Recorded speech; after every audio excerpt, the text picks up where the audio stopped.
बिस्मिल्लाहिर्रहमानिर्रहीम। अस्सलाम वालेकुम नाजरीन, मैं हूं फ़खर अब्बास और आप देख रहे हैं मेरा यूट्यूब चैनल सकाफ़त। उम्मीद करता हूं कि आप सब खैर वाफियत से होंगे।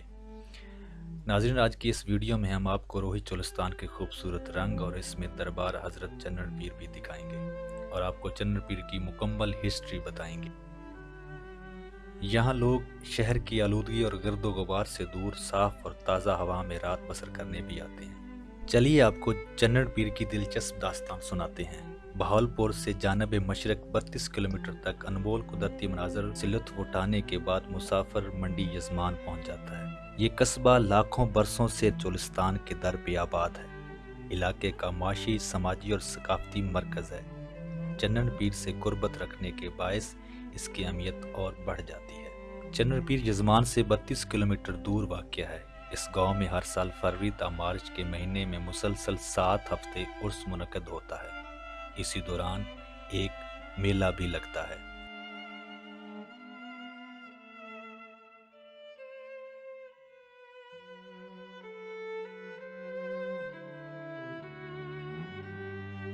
गरम गरम वाले गरम वाले ताले वाले दरबार दी मिठाई दरबार दी मिठाई दरबार दी मिठाई वो ताजा मिठाइयाँ ताजा मिठाइयाँ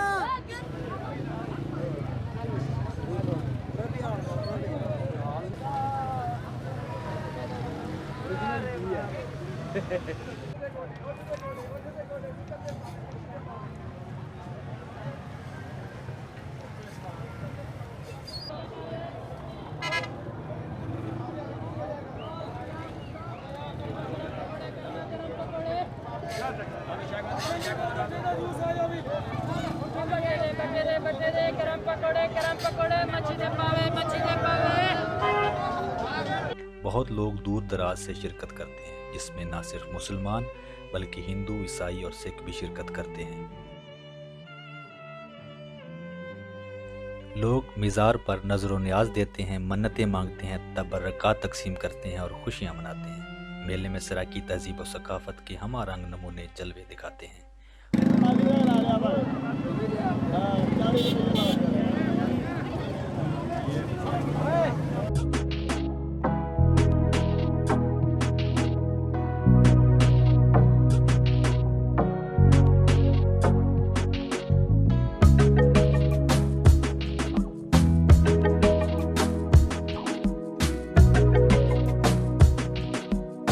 नाजरीन, दरबार के करीब ही एक बूढ़ा दरख्त वाक़या है।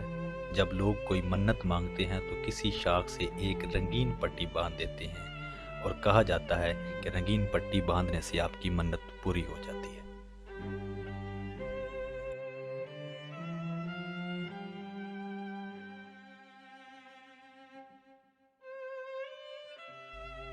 वल्लाह आलम चन्नन पीर साहब कोई बुजुर्ग दफन हैं भी कि नहीं, तहम मर्दो ज़न दूर दराज से अपने अकीदे का इजहार करने आते हैं।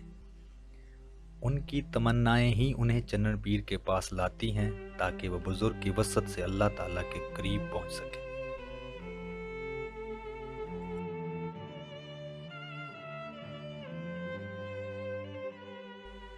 नाजरीन, चन्नन पीर कौन है? मुर्रखीन ने मुख्तलिफ रवायात बयान की हैं, जिनमें दो का जिक्र हम करते हैं।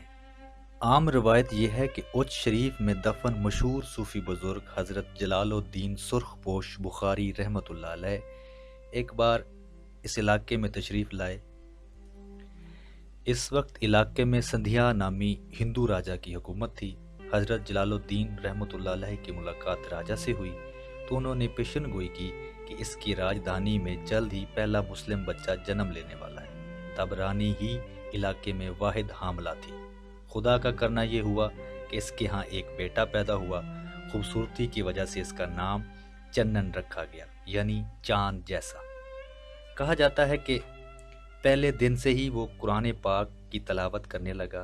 राजा ने बेटे को अजनबी ज़बान बोलते देखा तो इसे हज़रत जलालुद्दीन रहमतुल्लाह अलैह की पेशन गोई याद आई।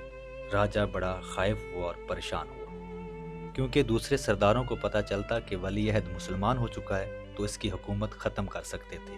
राजा बेटे को एक गैर आबाद टीले पर छोड़ आया ताकि वहाँ भूख प्यास से इसकी मौत वाक़या हो जाए।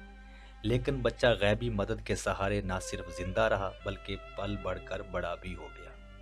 کہا جاتا ہے کہ حضرت جلال الدین رحمۃ اللہ علیہ کے ممتاز مرید حضرت جہانیہ جہاں گشت رحمۃ اللہ علیہ سے بیعت ہوئے، انہی سے تعلیم لی، پھر واپس اپنے علاقے پہنچ کر سینکڑوں ہندوؤں کو مسلمان کیا اور وہاں اسلام پھیلایا۔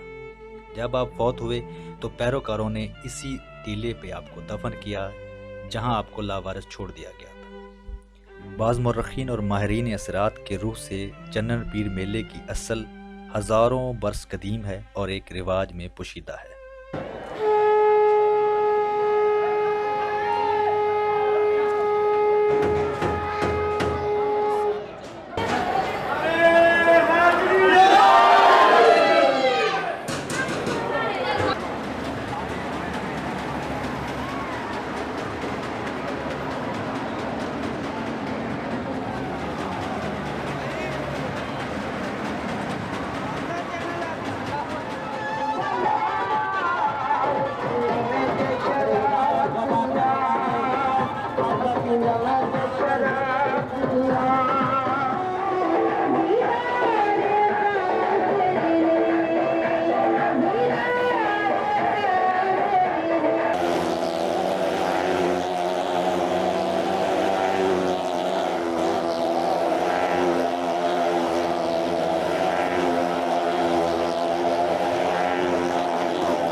دریائے ہاکڑا جو چولستان کو سیراب کرتا تھا، اسی دریا کے کنارے سینکڑوں بستیاں آباد ہوئیں جو بعد ازاں وادی سندھ کی تہذیب کا حصہ بنی۔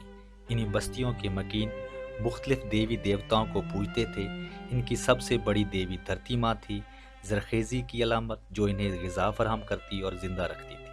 جب موسم سرما کے بعد مارچ میں موسم بہار آتا، پھول کھلتے، چار سو سبزہ لہرانے لگتا تو دھرتی ماں بھی انگڑائیاں لیتی اٹھ کھڑی ہوتی۔ تب بستی کے باشندے خوشیاں مناتے، تازہ دم زمین کا استقبال کرتے اور چڑھاوے چڑھاتے۔ رفتہ رفتہ یہ ٹیلہ دھرتی ماں کا نقشہ بن گیا، سو ہر سال علاقے کے لوگ وہاں جمع ہونے لگے۔ 40 سے 45 دن تک کھیل تماشوں سے دل بہلاتے اور خوشیاں مناتے۔ یہ رواج پھر ایک میلے کی صورت اختیار کر چکا۔ رفتہ رفتہ آب و ہوا کے تبدیل ہونے کے باعث دریائے ہاکڑا خشک ہو گیا، پانی کی کمی ہوئی تو اندرون چولستان سے سبھی انسانی بستیاں مٹ گئیں۔ تاہم صحرا کے کنارے بسنے والے ٹیلہ نما مقام پر لگنے والے میلے کو برقرار رکھا گیا۔ علاقے میں جب اسلام پھیلا تو مقامی رسم و رواج پر بھی اسلامی رنگ چڑھ گیا۔ لوگوں کے بقول میلہ یوں جاری رکھا کہ ٹیلے میں ایک بزرگ دفن کر دیے گئے۔ کہا جاتا ہے کہ ماضی میں جب بھی کوئی پختہ قبر یا گنبد تعمیر ہوتا تو جلد ہی پراسرار انداز میں ڈھہ جاتا، سو ٹیلے پر کوئی بھی عمارت بنانا ترک کر دیا گیا۔ تاہم 20ویں صدی کے آخر میں محکمہ اوقاف نے ٹیلے پر ایک قبر بنوائی۔ جب وہ طویل عرصہ برقرار رہی تو اس پر ایک گنبد بھی تعمیر کروا دیا گیا۔ دراصل پریشانی اور مشکلات میں گھرا بندہ اپنے رب تک پہنچنے کے لیے مختلف دروازے استعمال کرتا ہے کہ نہ جانے کس دروازے سے اس کی سنوائی ہو جائے۔ اللہ کی باتیں اللہ ہی جان، سو دروازوں کی تاریخ اور ماضی کچھ بھی ہو، اب قرب الہی پانے کا ذریعہ بن چکی۔ امید کرتا ہوں ناظرین آپ کو آج کی ویڈیو اچھی لگی ہوگی۔